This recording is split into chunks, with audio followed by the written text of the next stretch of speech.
Est-ce que tu te rappelles de ça?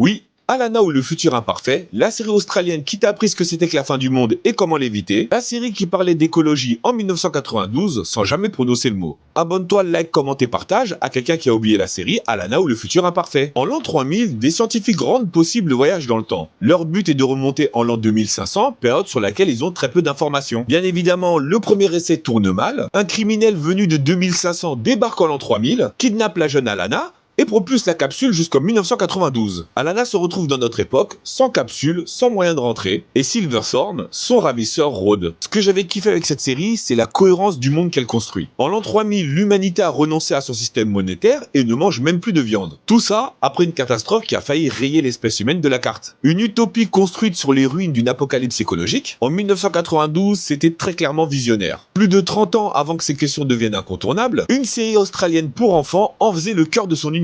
Et ce qui rendait Alana unique dans le paysage de la SF pour enfants, c'est que c'était pas du tout manichéen. C'était une fable écologique sur fond de science-fiction, avec un rythme, des personnages, et un scénario qui tenait très bien la route. On avait des enfants imparfaits et attachants, c'était pas des héros tout lisses. En France, Alana ou le futur imparfait débarque le 11 décembre 1995 sur France 3, puis sera diffusé sur Canal J, 24 épisodes, 2 saisons et une vraie conclusion, une capsule de voyage temporel qu'une génération entière a essayé de dessiner dans ses cahiers de cours.